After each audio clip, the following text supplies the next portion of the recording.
Welcome, Pewter Report readers, listeners, and viewers to another edition of the Pewter Report podcast, energized by Celsius.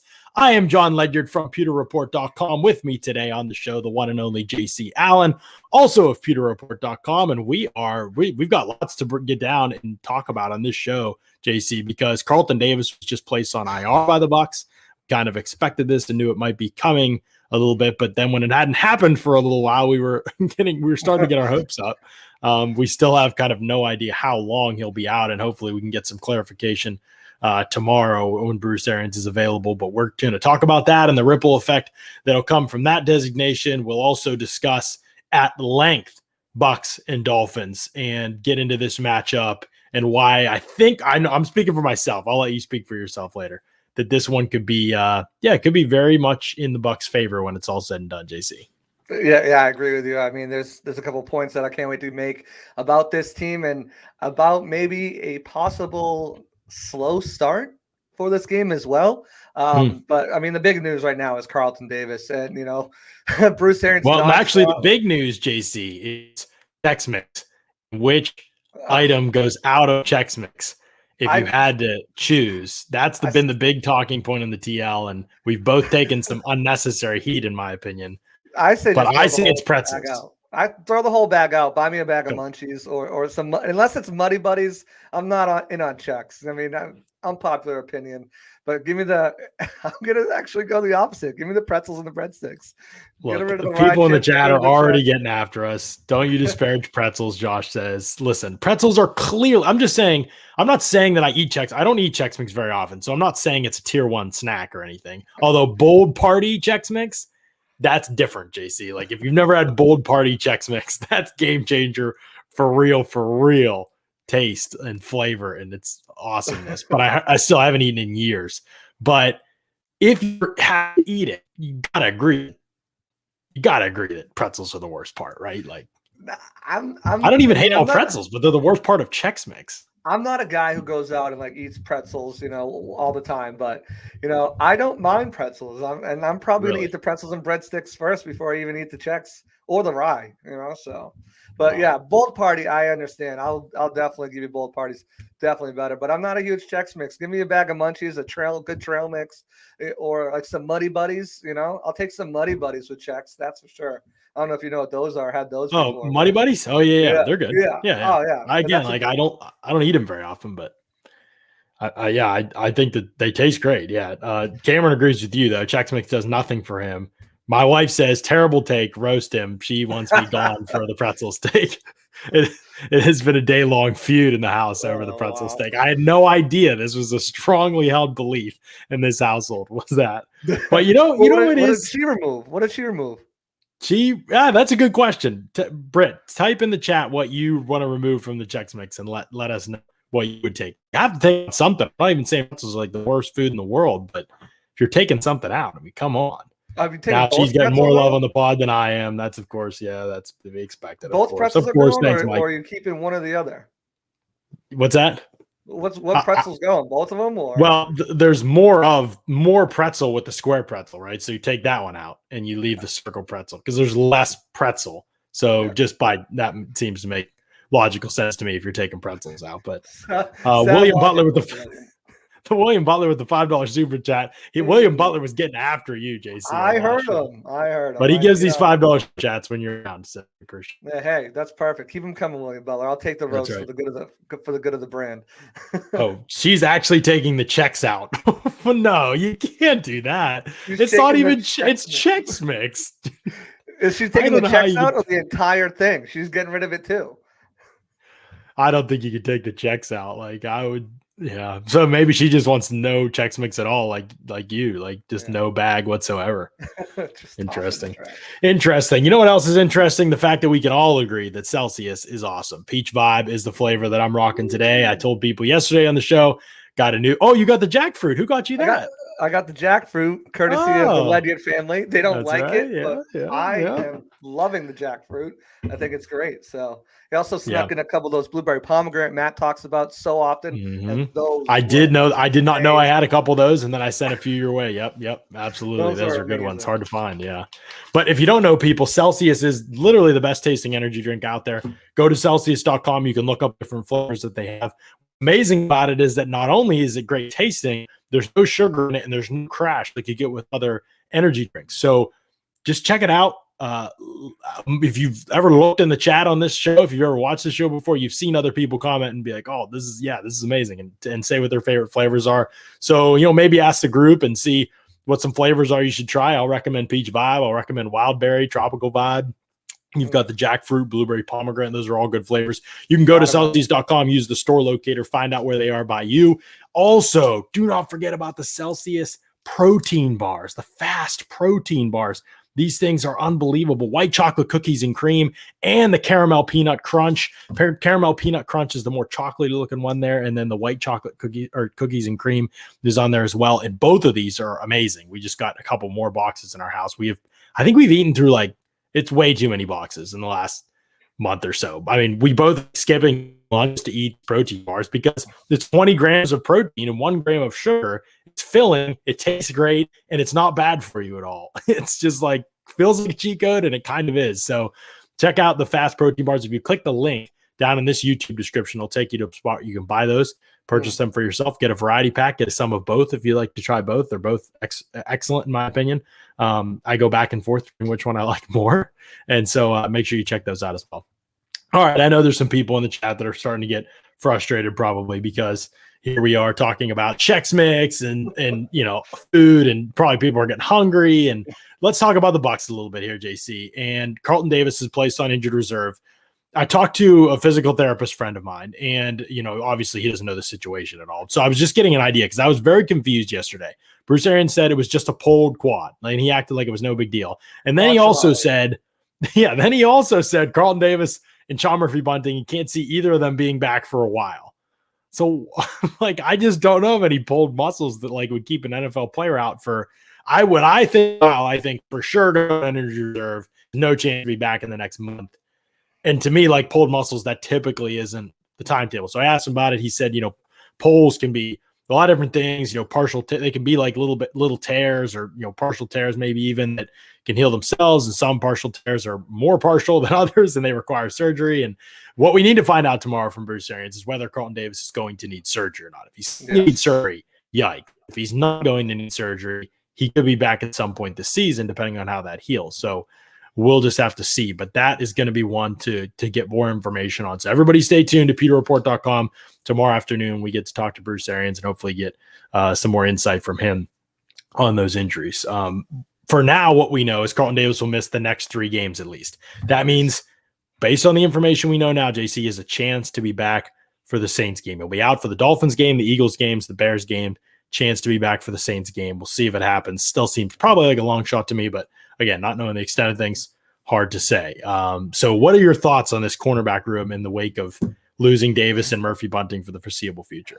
Well, I mean, it's injury after injury after injury. Thankfully, Jamel Dean's been practicing this week, and, he might be a guy who could be ready to go. But if he's not, I mean, this week you're relying on guys like Richard Sherman with more than 3 days of practice, rather. Ross Cockrell, D. Delaney, Pierre Desir, and probably Rashad Robinson gets called up. They do have an open spot on the roster. It'll be interesting to see what they do with that. But yeah, SMB, Bruce said 3 to 6 weeks. If he's nowhere near return, that leads me to believe it's going to be closer to 6 weeks. Same timetable, Carlton Davis. But if Carlton Davis can somehow make it back for that Saints game, he's got his son to match up against potentially, and Michael Thomas. He's got that. Can Thomas be back by then? I don't think Thomas is back till November. Is that November? That is November. Yeah. So November. No, October 31st. No, it's right there. So I mean, that's right on the cusp. They said the first 6 weeks of the season. So, then they'll reassess it. But it's going to be tough, and it's going to take a real good game plan and scheming for Todd Bowles to kind of hide some of these deficiencies. Luckily for them, they're not going up against, you know, the murderer's row of wide receivers they did against the Cowboys or the Rams or anything like that these next coming weeks, especially with quarterbacks as well. It puts them in a bit of a better position to, you know, maybe do some things schematically where they can hide some of their deficiencies. I still think if you have, you know, a burner on your team, that's one, and you can block long enough to get them. I think you'll see some teams try to take some downfield shots and some of these slower cornerbacks if Dean's not playing. So it's definitely a concern, but there's really nothing you can do. Stephon Gilmore never hit the free agent market, and there's really nobody else out there besides Richard Sherman that you can bring in. So it's just, you know, bringing up a guy like Rashad Robinson, who's played mostly on special teams, as your fifth cornerback, relying on what you got. Whenever you face this kind of injury, like losing your top two corners to injury, any team in the league, this is a bad situation to be in, not a common situation to be in, and a difficult situation to get yourself out of. Because just the reality is the play drop of that position, that's one of the most important positions on a team. And the Bucs know that. They flooded it with draft picks. Like Jason Light recognizes that. So in my opinion, I can't imagine a team preparing themselves better to be able to weather a storm than the Bucs have, even what they've done going and getting Richard Sherman, getting Pierre Desir. It doesn't mean the results will be perfect or even great or even good. You know, it doesn't mean that. It just means that in terms of what they could control and what they could bring in, it's hard to envision a better path, a more realistic, better path for the team than what they're on right now. That's why I'm like, yeah, there's no criticism here for me in terms of the way they've handled this. They've been aggressive. They haven't waited. They've been proactive to get guys in. They're teaching guys well, you know, and for all we want to talk about the Bucs being the 32nd ranked pass defense, JC, we're going to talk about this more at length when we talk about the matchup with the Dolphins, but we can talk as much about as them giving up 327.5 passing yards per game. But that is a hollow statistic to me. I know people will say, "Oh, that's worse than the league," blah blah blah. But they are supposed to do. But they are getting passed on at a rate higher than every other team by a significant margin. Yes. So obviously there will be more yardage given up. So I think that context is really important. You see these tweets go out from these major NFL.com and ESPN and PFF, although there's usually more nuanced, and Bleacher Report, and it says the Bucs are last in pass defense after shutting down Patrick Mahomes last year in the Super Bowl, blah, blah, blah. That's just bad statistical work, in my opinion.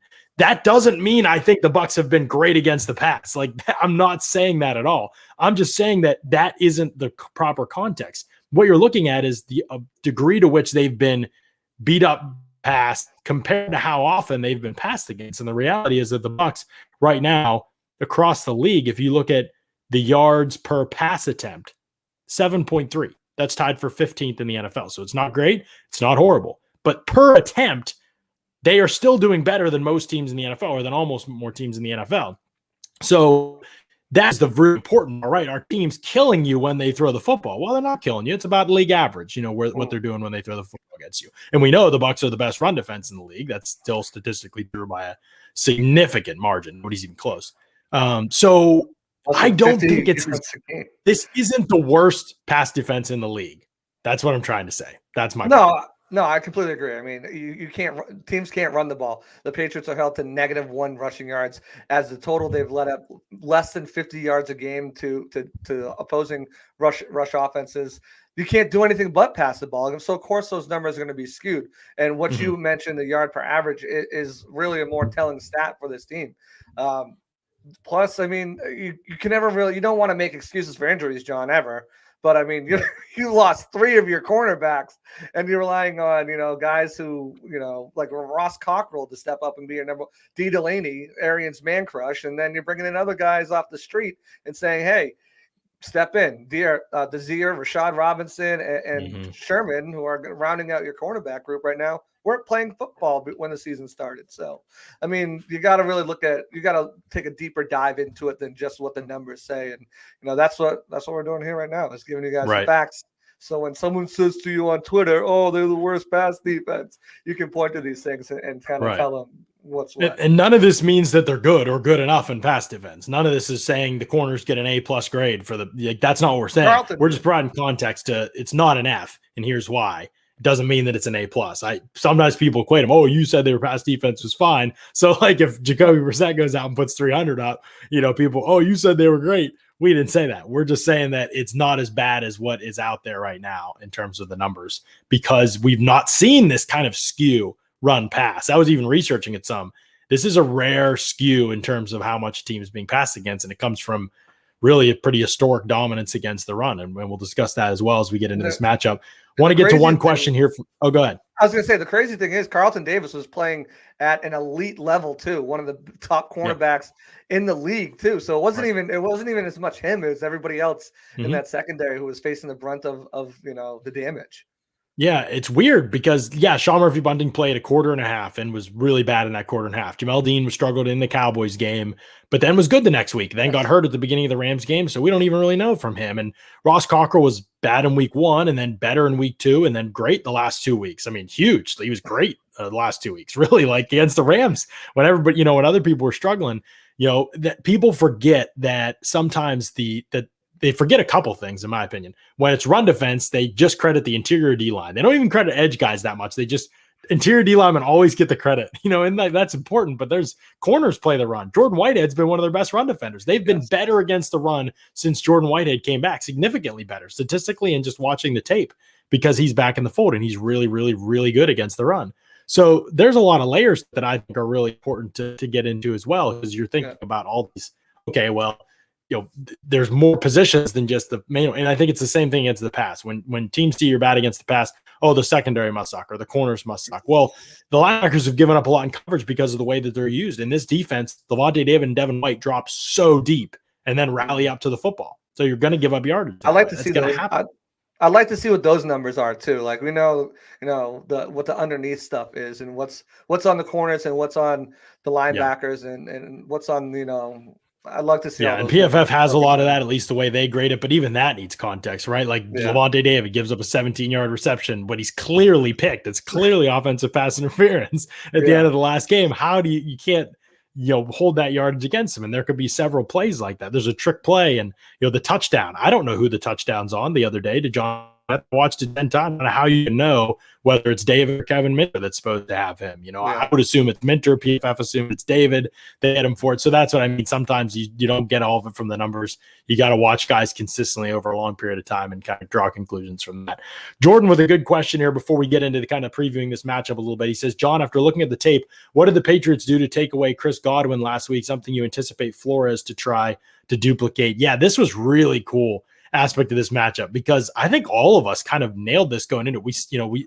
What did I say to you? I think it was you or somebody was on the show with last week. I was like, Belichick typically takes away the thing that you do the best and the most. And it couldn't be just like take away the passing attacks too general, but it's, take a middle of the field throws to Chris Godwin. It's kind of like it's been a very stable, reliable part of this offense. So yeah, that's what he focused on doing. If you watch the tape, he dropped when he dropped underneath coverage, they went four guys in between the hashes. Yeah. Like it was condensed and you couldn't throw in the middle of the field. So they pushed the ball out wide, and, Brady adjusted but Godwin basically served as the decoy all game kind of, that was his role. Basically he was pulling coverage and getting guys out of zones and opening things up for other people.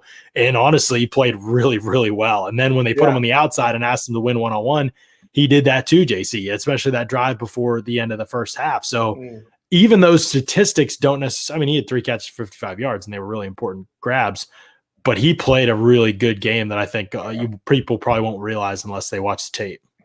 Yeah, I knew that's exactly what Belichick was going to do. He was going to say, JC, here's your matchup. Take Mike Evans and let's figure out. I wasn't sure if they're going to double him or if they were just going to have safety help over the top. But they were, like you said, it was really unique on what they did to limit him and limit his availability. And that's what Belichick's going to do. And to answer the second part of the question, Flores this is a guy who, and I don't want to jump too far into the Dolphins talk, but this is a guy who is from that tree, who has, Brady said, over 1,500 practices against them. So I'm sure we'll see some similarities in this week. Definitely, for sure.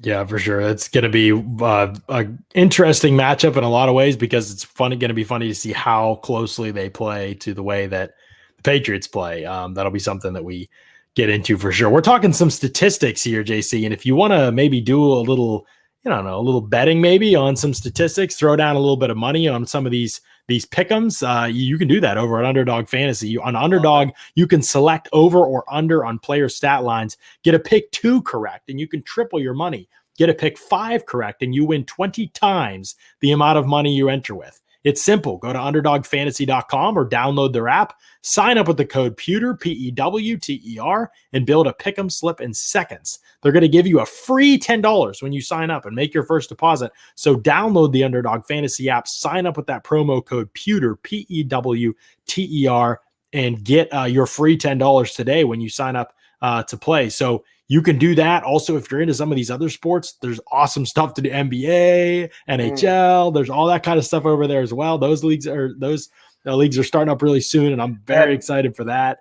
And the Best Ball League, the mid-season Best Ball League, is closing on October 14th. So get in there. It's more than halfway filled right now. It's $10 to get in on that, and they give you $10 when you sign up, and you've got a chance to win big money when you sign up for this. So use the $10 they give you, get in there, spend some money, and win some money too, hopefully. Yeah, they also got a cool thing called Rivals as well, where they pit 2 of the opposing players of each team up and give them a yards total and whichever one. And it's really cool. And I saw Chris in the comments mention to make sure online sports betting is legal. That's the best part about it, is it's a loophole and it's not betting. So you don't even have to make sure it's legal in your state. Go in and have a blast. And again, you get $10 for free just for signing up. So, and there are a couple states that it doesn't work in, I think, still, but they are getting to that point where they can get in all of them. But yeah, there are a few states that it won't if you live there. But Florida's not one of them. So if you live in Florida, you're good. Harrison with the $5 super chat. Harrison, really appreciate that, man. Don't recognize Harrison being in the chat. So maybe a new person. I don't know. Is Harrison a new listener? That'd be awesome, Harrison. We're pumped to have you on. Thank you for the $5 super chat. Very kind of you. Is Todd Bowles playing a blitz heavy man scheme so he can save his more effective zone schemes for later in the season? So far this year, Harrison, Todd Bowles is blitzing way more than anybody else in the league, not even close. 81 blitzes, leads the league. This is according to Pro Football Reference. So some of these aren't blitzes; they're just 5-man rushes, and so it could be 5 down defensive linemen, like it is in base for them. So, but anyway, 5-man rushes. He's leading the league by far, 81 to 56. Tied for second is the Dolphins, actually, 56. So it's not even close in terms of how many 5-man rushes he's sent compared to everybody else. They are actually one of the lower percentage man coverage teams in the league this year. Only 4 games. So we're talking about a small sample, but then if you look at their zone percentages, they're way higher in zone. Last 2 weeks, though, more man coverage. We could see maybe a move in that direction a little bit. I don't know if it'll happen this week with Jacoby Brissett struggles, but I don't know. We'll see what he does moving forward, especially given the fact that he's replacing basically his defensive backfield this week. So yes, later in the season, though, you're going to see some, I'm sure, based on his track record from last year, at least, you might see him pull out some new things at that point in time. Okay, let's talk about when Miami has the football here. So Miami has the football, JC. Very few good things have happened this season. This is a horrible offensive football team by any measure you look at. We are just 4 games in, so you never want to take off the table things that could change. But the questions they fielded this week are: should we move on from our play caller? Should we change play caller? They have co-offensive coordinators. I don't believe, based on the research I did, that anybody knows who exactly calls the plays. Nobody does. Yeah, so it's like a mystery deal, like where like one of these guys is calling it, or they're both calling it, or they're switching, or one of them's calling runs, one calling. I mean, it's just ridiculous. So there's that. There's the fact that 2 of their starting quarterback is injured again, and he's out. And when he's played, it's been kind of wonky. Now Jacoby Brissett's in at quarterback. We'll get to some of his numbers in a little bit, but just off the top, JC, the Dolphins are 31st in points per game. They are 31st in yards per game. They are 30th in passing yards per game, and they are 28th in rushing yards per game, including, just because we don't want to look at those raw numbers, let's look at efficiency as well. They're 32nd in yards per attempt per pass. So when they throw, they are dinking it. No question about it. And when they run, it's 27th in yards per rush this year. Yeah. So even when you look at those efficiency numbers, it doesn't get any better. The Dolphins are bad, at everything an offense should be good at. Yeah, including scoring, 31st in scoring. So they're right there at the bottom of the league and everything. When you have quarterback injuries and two offensive coordinators who are calling the plays, it's hard to get anything going. Yeah. They've had some injuries. Will Fuller, obviously, opened the season on suspension. Now he's out on IR with a finger injury. So they just haven't really been able to get anything going, get the ball moving at all, whether it's on the ground, whether it's through the air. They have 7 touchdowns as a team. One of them was a defensive touchdown, and no one has more than 1 touchdown. So it's been difficult for them to get in the end zone. They've had some red zone struggles. It's their one saving grace, right? And you mentioned this earlier today was red zone efficiency, but they've been there the least amount of times besides the Jets. So those numbers are skewed. Those numbers are skewed too. So it's really tough to expect this Dolphins offense to get the ball moving. That offensive line has been really, really atrocious. One of the worst in the league. Let up every offensive lineman last week let up a pressure. Their right tackle let up 2 sacks. So against this, and if JPP is able to go against this Bucs front 7, they really should be able to, I think, have a fun day going up against this offensive line and Jacoby Brissett. But we kind of said the same thing about other teams as well, like the Falcons, and they struggled getting home. But I just you combine the quarterback and the offensive line, I think this Bucs defensive line should be able to get there because it's just been it's been bad for them. Right. And Bowles is going to blitz the heck out of Jacoby Brissett. Jacoby Brissett, if you look at his time if you look at his track record in the NFL, he's taken a lot of sacks in his career. He's actually doing a little better in that regard, a little better under pressure than he typically has, but that's such a fluid thing, right? They haven't even played that many tough teams, and they're out here kind of floundering a little bit. But I mean, even if you look at his average time to throw amongst quarterbacks this year, is 22nd, 2.9 seconds. He's taking some time. 9 sacks. Right. So it's not even a number in his favor. Overall, the Dolphins have been sacked 13 times when you count Tua, 29th in the NFL. So it's been just a horrible situation in every way you can possibly imagine. The Dolphins are averaging 4 yards per play. That's dead last in the NFL. So that's per play. So one play could be could help that a huge, like the Bucs, for example, are 9th in yards per play on offense. So 4 is just really kind of a sad number. They're without Will Fuller. They're without their regular starting quarterback now. We'll see. Let's get to the injury report really quickly, just as we talk about this. But on offense, it looks like other than that, they'll be pretty close to full strength. Devontae Parker's been a limited participant both the last 2 days. Adam Shaheen was a limited participant yesterday, and their tight end, and then moved up to full participant this week. So we'll see. But Parker is a guy they'll really need. He's their leading receiver. Jalen Waddle, the rookie, is kind of struggled a little bit to start. I think also the way he's being used is kind of absurd and crazy. The one thing about Waddle is he's got 200 yards this year. 111 of them came after the catch. So it's going to be very important for the Bucs to wrap up and tackle the rookie because he can move once he gets the ball in his hand. Right. And the Bucs are actually second to last, 31st, I should say, in the NFL in yards after catch allowed. So it's been a huge struggle for them. I should say it's been a struggle with missed tackles. Some of that, again, is volume. Like when you teams throw as short as much as teams do against the Bucs, there's going to be yards after catch. It's just going to happen. You don't have a lot of downfield throw immediately as he catches it, he's hit, like you do with most downfield passing. So there's some context needed there too. But Dolphins, even despite all that, what did you say? 111 yards for Jalen Waddle? After the catch. After the catch, right? 200 total, yeah. Yeah, so they have 247 total yards after the catch as a team this year. So he is basically their yak guy. That's 31st in the NFL. So even in terms of yards after catch, they're not a good team. They have 1,201 yards total combined offense between running backs and wide receivers this year. It's just through 4 games. I think if you took a full game, any of the Bucs, pick any of the 4 full games for the Bucs and just eliminated it, pretended like it didn't happen, gave the Bucs 3 games and the Dolphins 4 games, the Bucs would have more yardage. I looked at that today. They'd have more total yardage still than the Dolphins this season. So crazy. We're talking about a unit that is really struggling. The one thing I'll say, and there's nothing statistically to say in their favor. The one thing I will say, Josh, is that they do actually have some talented players. Like Devontae Parker is a jump ball guy. He's not a great separator, but against this secondary still finding their way, yeah, he can definitely make plays. And Jalen Waddle can run by anybody and produce a splash play if they ever decide to use him that way. He's averaging 8 yards per catch, which is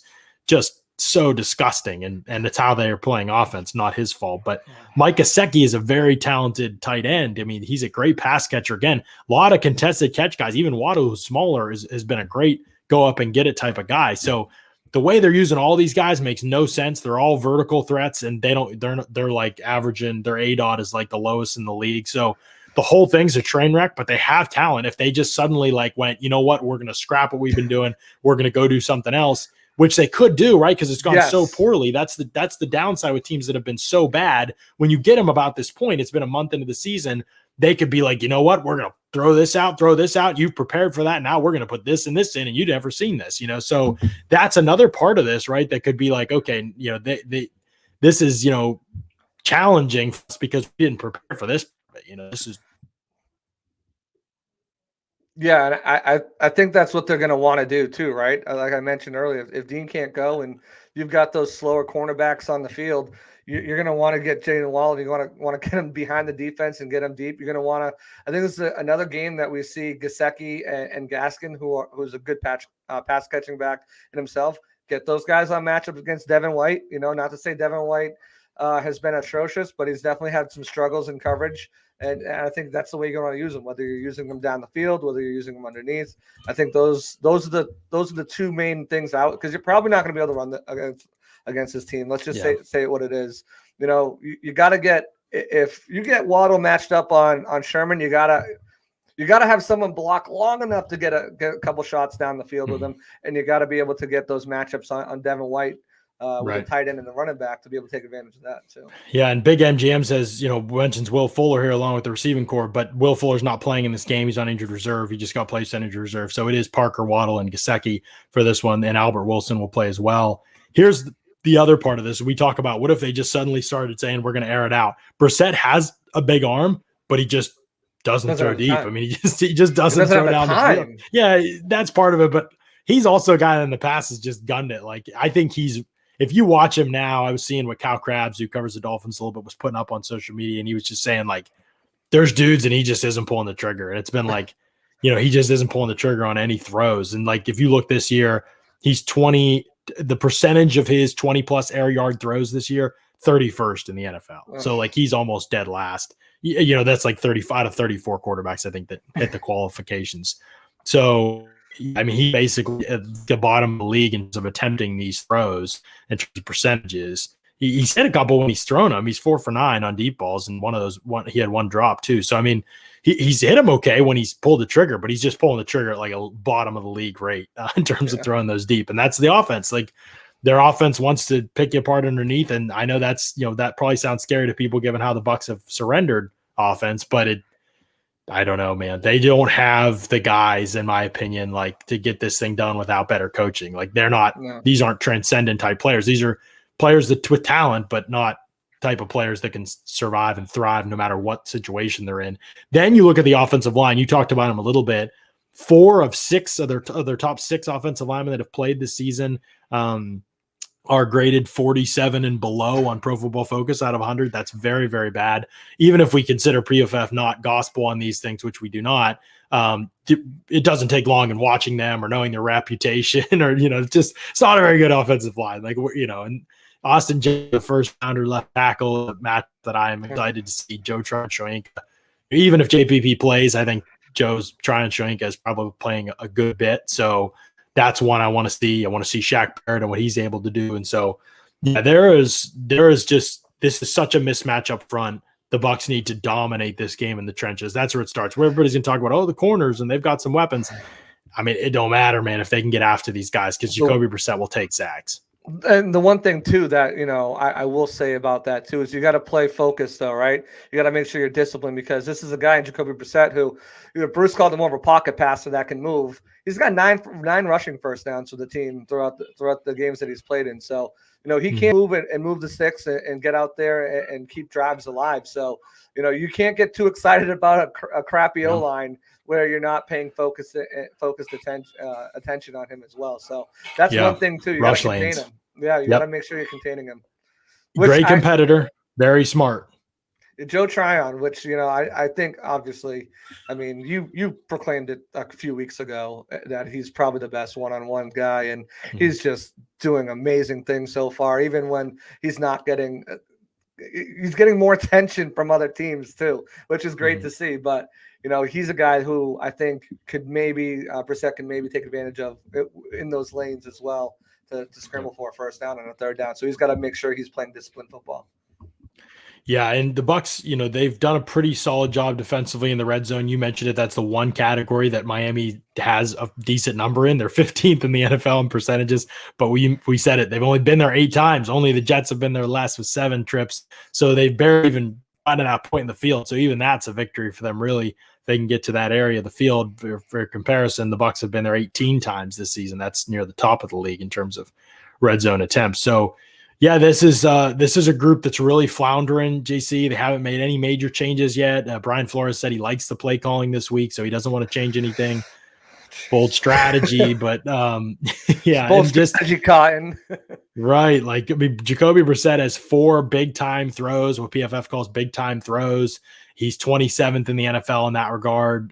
You've got turnover-worthy throws, 7. Brissett has. That's 25th in the NFL this year. So he's going to put the ball in harm's way. He's going to take sacks. In the past, he has been kind of a boomer bust guy. He could have like a 300-yard, 3-pick game.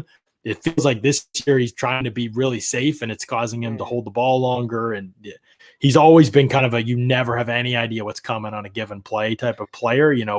When he has his best game, you're early in his career, you were like, oh man, this guy's all right. And then there was tape on him, and it was like, all right, this guy's definitely beatable. So I don't see them scoring more than 17 points in this game. I just if they score 17 points, caveats like short fields and defensive touchdown, special teams things like that. But it would be disappointing, I think, if they scored 17 points. I don't see how they can do it. Like, physically looking at this roster, with a banged up secondary, I just don't see how they can do it. Yeah, it's gonna have to do mental mistakes and penalties. Right.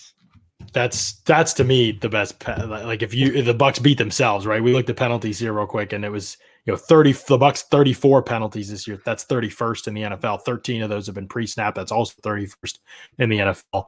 But the Dolphins aren't very good either. 27 penalties, 25th in the NFL. So even that's like, counting on the Bucs to beat themselves, the Dolphins would have to also reverse. Typically are, and so that's again, it's hard to find anything on paper that would say, oh, this is the path, this is how it happens for the Dolphins in terms of offense. We'll flip script to the other side of the ball, but first I want to talk to my friends about where you can bet on this game. If you're going to put down some money on this game, do it over at mybookie.ag. Where you're betting is just as important as who you're betting on. That's why I always tell people to put your money down at MyBookie. The Cardinals have come out to a hot start. The Chiefs have as many losses as they did last year. All of last year, and with all the overs hitting in the dying seconds of a game, there's never been a better time to get in on the action. Thankfully, MyBookie's lock of the season has returned for the Las Vegas-Seattle NHL opening night game, and when either team scores in the game, you win. When the line is red, you get that. Wow. Take the easy win, pat yourself on the back, and use your winnings toward your NFL picks for Week 5 and Week 6, which include a battle between 2 potential Super Bowl contenders. Season Pewter is the promo code, and you'll get double your first deposit. That's promo code Pewter, PEWTER, so you can double your funds to winnings. Bet anything, anytime, anywhere with MyBookie. All right, so probably having some connection difficulties here. I'll check some things here real quick while we're having connection difficulties. Yeah, it's definitely John's connection, but I mean, we can move on to the defensive side of the ball for this Miami Dolphins. I'm not sure that's the route that he wanted to go, but the defensive side of the ball is not much better. A lot of people will point to the secondary that they have. Obviously, a couple Pro Bowl corners there in Byron Jones and Xavier Howard. They kind of flip-flopped today on the injury report. Yesterday, it was Byron Jones on the injury report, limited, moved to a full participation. And then Xavier Howard was full participation and moved over to limited. So obviously we'll monitor those things. Keisha Vaughn connection. We'll obviously be monitoring those things. But if any injury should pop up between those guys and force them to go into this game less than 100%, that's definitely going to be difficult. Definitely going to be difficult for this Dolphins team to really contain a Bucs offense. So I think is really ready to break out on both sides of the ball, break out on defense, break out on offense, and really just have a heck of a game. John, we just started getting into the Dolphins defense real quick. I just talked about the injury report with both of the Dolphins players. If you want to jump in, but I was just saying if either of those cornerbacks are limited in any way or not 100%, we could really see this Bucs team really go off in a way I think we've all been expecting all year. Yeah, for sure.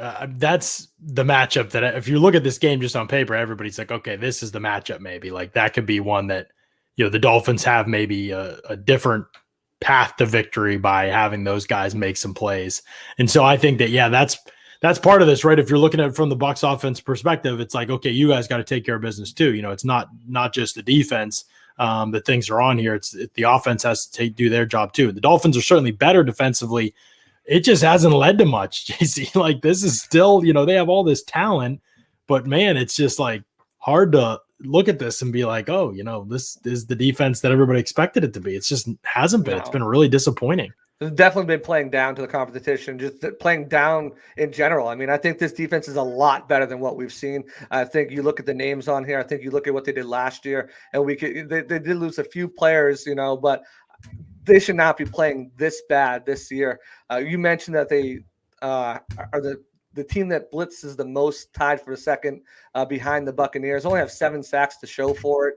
Only one player, Brandon Jones, has multiple sacks, and that's a safety there for them. But I don't know what's going on with this defense. You look at some of the stats and some of the numbers that they're allowing.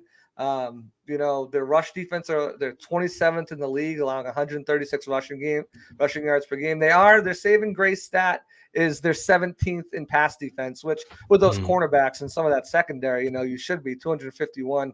But right back down near the bottom of the league in points scored with 27.3, 25th in the league. So it's they've got to somehow turn it on because this defense is a lot better than I think that they're showing on so far this season. Yeah, I agree.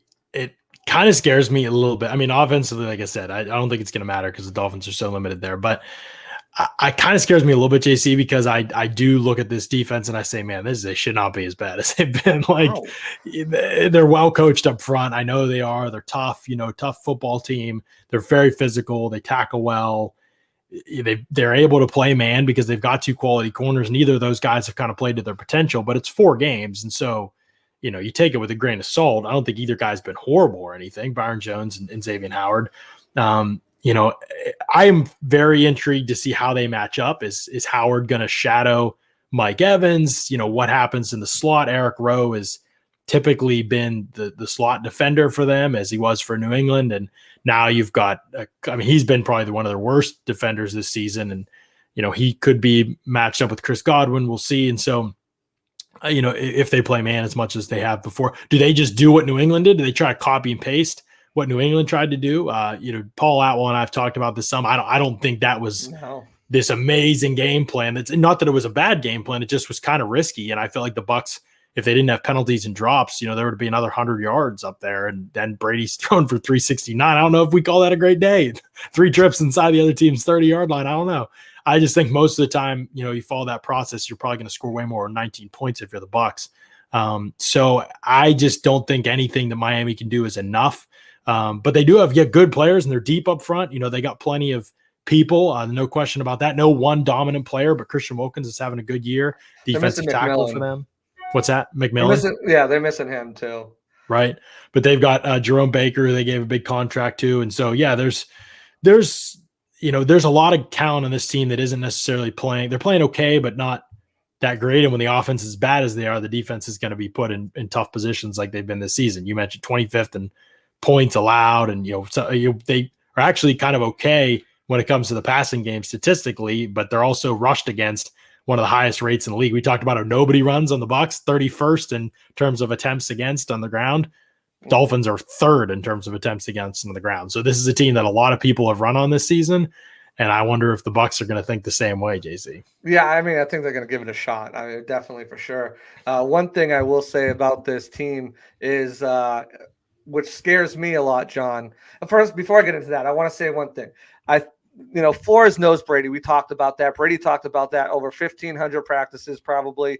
And you look at on the side of the ball, a lot of players from New England up there. Landon Roberts, who I desperately wanted the Bucs to sign this offseason as that fourth linebacker. Great at special teams. You saw he's already taken one to the house as an interception for the team. And he can play inside, outside, multiple roles. I thought he'd be great. Only signed for like $1 million, $1.1 million back to go back to Miami. Thought it would have been great.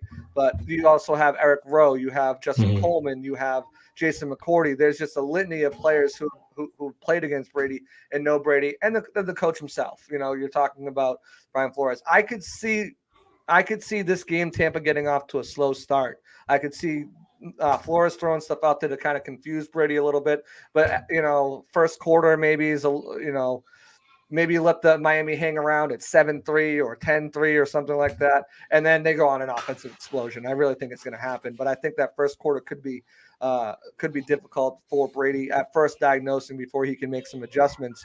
The one thing I will say scare me, and this goes directly to you, Rojo, and directly to you, Leonard Fournette. Miami Dolphins are 13th in the turnover ratio. They have 2 interceptions. Where they've been excelling so far this year is causing forced fumbles. They have 6 forced fumbles, recovered 4 of them. They know how to pop the ball out. And one thing is you get your running backs out there, God forbid Keyshawn Bond sees some plays. Rojo, I'm really nervous about them being able to knock the ball out of some of these guys' hands, and I'm hoping that they'll be doing some wet ball drills, even though it might rain, it might not rain, but sweat. I don't know. Just make sure you're doing some ball security drills, because this is the Miami Dolphins team that's going to get after them. They're going to try to punch them out, and they've been successful doing it through 4 games so far. So. Yeah, would have been a great transition into a Manscaped ad read, but we don't have Manscaped today, so we'll bypass the opportunity. We'll get to some of these super chats here. Harrison wants to know, do we think Brady will attack Justin Coleman in the Miami secondary? Harrison, we appreciate the $5 super chat. Maybe Justin Coleman hasn't played a ton compared to these other guys in the secondary. It'll depend on the status of their starters a little bit. I will say this, though, they play a ton of DBs. That's, Patriots did the same thing, right? I don't think they played any snaps in base at all the other day, and the Dolphins will probably do the same thing based on how they've used their personnel this season. They'll play 3 safeties. They'll play 6 corners. So, yeah, running the ball is going to be something that the Bucs try to do again. There's no question. When they see that kind of a front, that's what they want to do. I think the Patriots are better at defending the run out of those lighter boxes, or lighter personnel, I should say, than Miami is, but still going to be, I hate it whenever the Bucs are in a team against a team where they say, we're going to run the ball, because they just, even against 6 DBs on the field, 5 DBs, they're still not that great at it. So hopefully they can be good enough to get themselves in winnable down and distances. We'll see. That's kind of a little bit of a concern, maybe, if you're talking about from a game planning perspective. But yeah, Justin Coleman could play. Nick Needham's played in the slot. Obviously, you got corners outside, but they feel like they're 5 corners deep and a couple safeties deep. Jason McCourty, Devin McCourty, Patriot safety's brother, is here. He's playing safety now, I guess, this year. So play a little bit of both. Yeah, I mean, versatile. Versatility. I mean, it's just like the Patriots, right? The more you can do, what can you do? And they're going to be coached well. They're going to be, their technique is going to be funnily sound. It's one thing that those coaches from that tree harp on. So I don't expect them to miss many tackles when it comes time for that. And I think that's why they feel, like you said, so comfortable playing so many, defensive backs, because they're comfortable with their tackling ability. Right. I think they feel like, even from those personnel groups, you got versatile guys like Eric Rowe and even Needham to a degree, that they can still defend the run out of those looks. So it'll be up to the Bucs. And I mean, it would be a great game to have Gronkowski, because the Bucs are going to go 12 personnel whether we like it or not. But most importantly, JC, I think there's one player who could absolutely go off in this game for the Bucs and have just a huge performance, in my opinion. should have had a huge performance in the last game against the Patriots. So we're going to talk about him in a second here. But first, I got to talk about my guys over at Living Golf Life and what they're doing with this brand, man. It's pretty awesome to see what they've done with this thing. They've got polos over at livinggolflife.com. Check it out if you haven't. Got polos and hats and koozies and glasses, all kinds of stuff. It's a great brand. It's comfortable stuff. I love the Golf Life hat that you see up there on the screen. It's one of my favorite hats. Absolutely love it. So go to livinggolflife.com. Check out all the equipment and accessories that they have over there, the apparel they have over there. It's a great brand, makes for great presents. I know everybody in Florida likes to golf. Everybody everywhere that can at least likes to golf. And then follow them on Instagram as well, and you can see some of kind of the newer stuff. They're coming out with some newer stuff, and you'll be able to see some of that as it's modeled if you follow them on Instagram as well. So give these guys a follow. Let them know it's all about the lifestyle for them, getting out on the course, hitting a few around. So make sure you go out and support these guys, livinggolflife.com, and support what they're working on with that project there. Pretty cool stuff. Great logo. Antonio Brown, that's the guy, JC. I just think this is, again, if you're going to man up, Dolphins play man coverage more than any other team in the league. If you're going to man up, come on, man. Like, this guy's got to play more than 40 snaps. Like, he's got to play a lot of the game. You got to play an 11 personnel. Go out and get these guys. Like, don't forget about, just go out and throw on them. Like, Antonio Brown is not going to get held down by any third corner from Miami. It's not going to happen. It's so frustrating, but they're not going to do it. Bruce even said the other day, we had some designated snaps for OJ Howard. They just never materialized. And, he was open a few times. They're going to try to make OJ the showcase of this game. Watch. It's going to be frustrating. He's going to drop the ball a few times, and we're going to be like, where the heck is AB? Until, the third quarter, and then they'll finally get him more involved or something. I don't know. It's so frustrating sometimes to watch how this offense operates. Yeah, I mean, just the personnel stuff drives me crazy. Like, Tom Bucks fan, and I don't know, maybe AB got nicked up for a play. I didn't see it, but I was watching the All-22 of this game, and there's like a 3rd and goal. It's one where Brady ends up getting away from a Cal Van Noy sack and throwing it away, I believe. I think it's that play. It's like a 3rd and goal situation in the 4th quarter, and AB's not on the field and Tyler Johnson is on the field. And I'm just like, what is happening? This team is manning you up in the red zone, and you don't have your best route runner on the field. When Cody McElroy is getting a red zone target, what are we doing here? That was a 13 personnel deep shot. That was a shot to Cody McElroy, and the Patriots doubled him.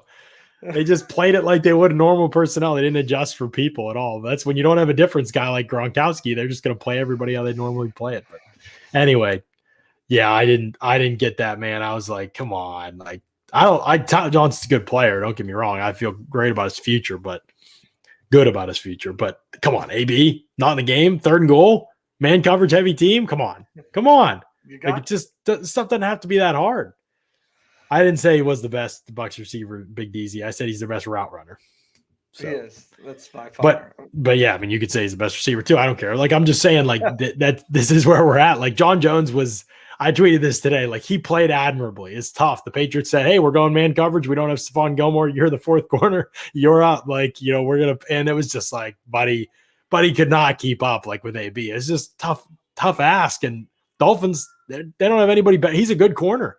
And Dolphins' 3rd corner is going to be worse. And so, depending on how Miami chooses to play it, we'll see, if AB's outside most of the game and they keep Byron Jones and Xavier Howard outside, then maybe, maybe it's Godwin with a great matchup. We'll see. But I'm just saying, like, not having AB on the field, like, no. I can't get my head around it. You got to have him on the field. Plus, run out of 11 personnel. Like, you don't need 2 tight ends, especially if they're bad blockers like Brady and Howard are. Oh, they're great blockers. Didn't you hear? I mean, they blocked the tail off. I did hear. I did. Trust me. And I watched the All-22. Cringe. Yikes. They try. Both of them try. They get after people. I mean, OJ wasn't bad. Bray just has no power. Like, when Dante Hightower's flying into the gaps like he does, triggers runs as fast as anybody in the league. You're going to get knocked back if you're Cam Brady. It's just, you're not going to hold up. That guy's the size of a DN. Like, come on. It's just not a quarterback. Yeah. So anyway, I feel great about the matchup for the Bucs though, overall. Like, a few small caveats aside of which, this team could beat themselves. We always do that with every matchup. But yeah, like, this shouldn't be a close game. And I feel like I'll go one step further, JC, and say this better not be a close game. No, I think it's going to be a blowout. I mean, like I said, I think the first half might be a little bit of a feeling out, for Brady, feeling out what Flores wants to do. But I fully expect this team to put up 34, 37 points. And like I said, I don't think Miami scores more than 17 points. It's just the way it's going to be. I will say there's one thing that does make me nervous, though. And it really relies around Jamel Dean to the biggest extent. If he can't go, even Bruce mentioned it that Richard Sherman got lucky up in New England. Rain, cold weather. This is going to be a hot game. It's going to be probably right around 90 degrees, real feel at least, humid. His conditioning, his football shape with Richard Sherman is a concern of mine. Can he go wire to wire again this week in this heat, in this type of, obviously he'll probably know the playbook and know the game plan a little bit more, but the weather, the heat, cramping, that all, especially a guy his age, it does make me a little pause for some caution, I guess. I don't know what I'm trying to say there, but no, you're right. I mean, when you have two guys that haven't played for a while, you don't know how it's going to work out, and you're right. The heat is an element that I'm glad you brought up. I think it's important, especially an older player. Two older players, I guess. I mean, Sear's not that old, but if they're playing a lot, we'll see what Jamel Dean's status is. He's been limited, I think, both days, and so we'll see how things trend for him. But that is a concern. That is something to watch for. Those guys have to play a lot because you just don't have a lot of people right now that know what they're doing. So it's going to be a hurdle that they have to overcome, in my opinion. Speaking of overcoming hurdles, you've been chatting people up a little bit here and there on Spotify Green Room, huh? Haven't you? Talking about life and love and other mysteries and sports and all kinds of stuff. And that's just going to continue, man. If you don't know about Spotify Green Room, it's a great social audio app that it's changing the way we talk about sports and music and culture, all of it. You can jump in here with the Pewter Report crew and grab the mic and talk yourself and give us your thoughts and your opinions on things. It's a lot of fun. It's a great app. And so make sure you download on the Apple app, on the App Store, and get it on Google Play as well. So you can follow Pewter Report on there and get notified when we go live with the show. It's pretty fun stuff. Yeah. It's a lot all right, of fun. JC. Yeah, go ahead. I was going to say, it's a lot of fun. Whether we're talking, there's a betting shows on there, whether you're talking Bucks, whether you're talking whatever, music. It's definitely a cool app to get into. Absolutely. You know what else is cool to get into? The positive moments of this guy right here. We give him a hard time when it doesn't go well. We do. You're gonna do it? But at the end of the day, JC, we're all about Leonard. What are you doing, Leonard? You're balling out right now. What are you doing, Leonard? Watch this run he had. Look at this thing. Longest run of the Bucs season. Watch this cutback. Whoop. Run him over. Get out of the way. 21 yards. Leonard can run 21 yards. Let's watch it one more time. It's so beautiful. Great block by Ryan Jensen. Boom. Took Hightower out. There he goes. Cutting it back. Runs over a guy. Finishes strong behind his pads. 21 yards. It felt like 41 yards watching the game, right? Didn't it? Like, the Bucs this is the furthest run I've seen. Like, this is possible. Wait. I thought it was a shovel pass at first.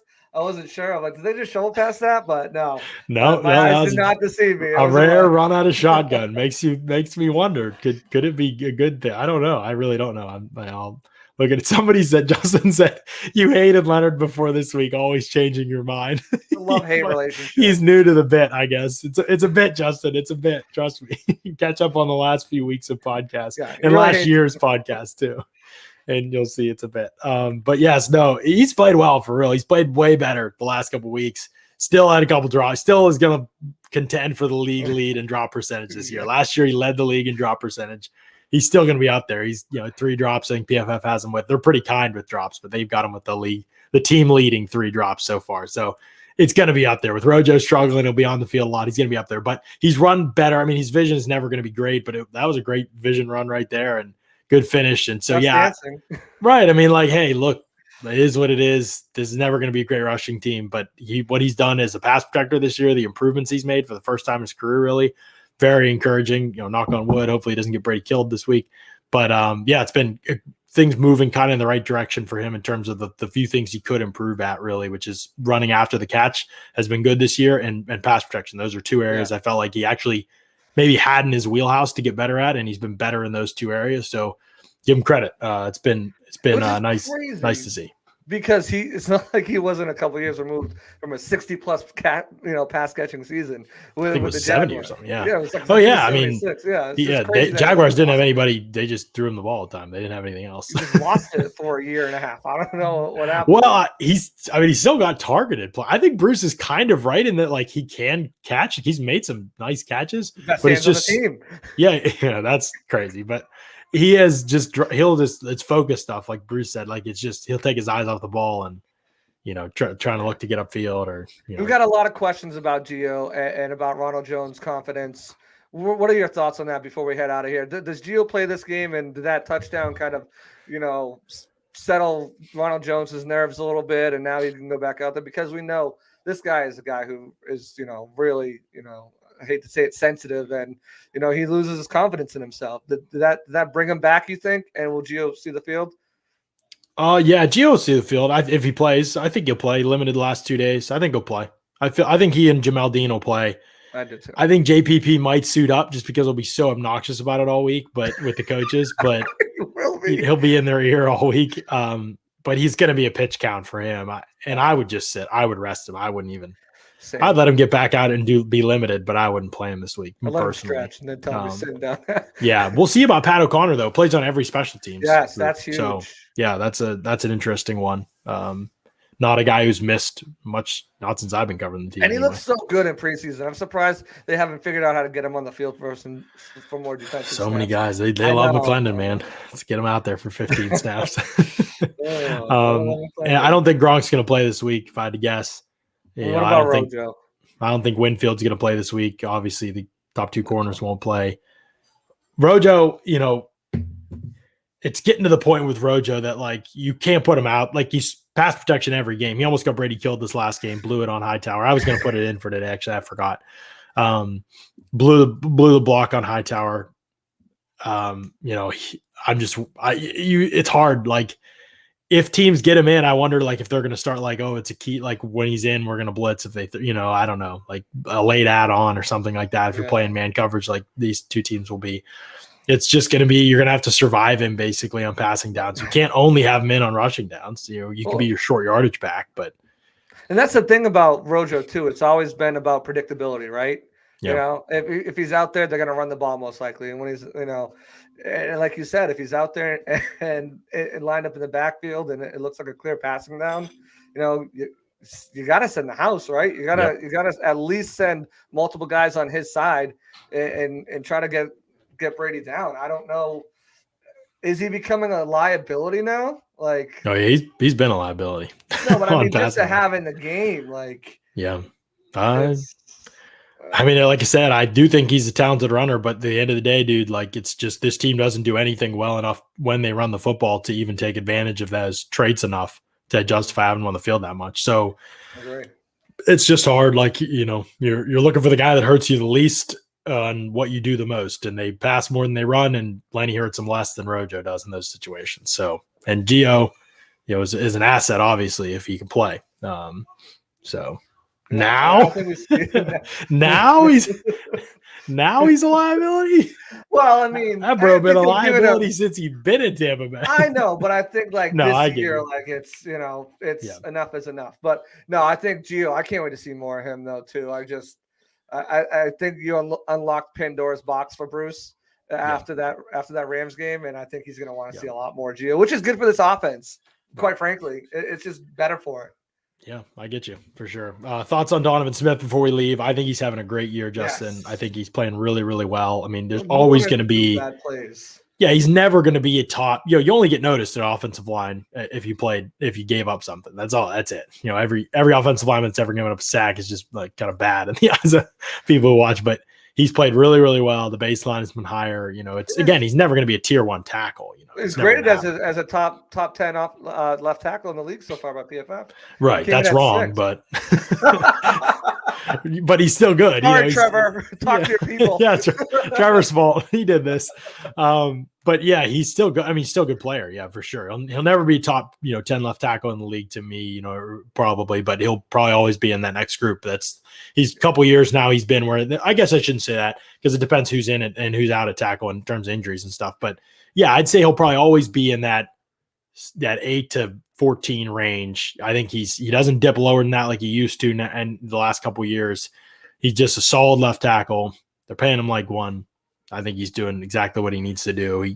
No drop off after the last extension. That's a real good sign. He started season slow. This is the best he started the season in a while. And yeah, Brady helps, but I think he's playing well. I mean, I think Wirfs has played well the last 2 weeks. The first 2 weeks, I thought he was just kind of like okay by his rookie season standards. Yeah. And the last 2 weeks, he's been dominant. It's crazy. By his rookie season standards, he's been okay, which is still dominant right tackle in the league. Right. Yeah. Still one of the best right tackles in the league for sure. We dived into this one pretty deep in terms of the matchup. Let's do predictions real quick and get out of here. I'm going to say Bucs 35 to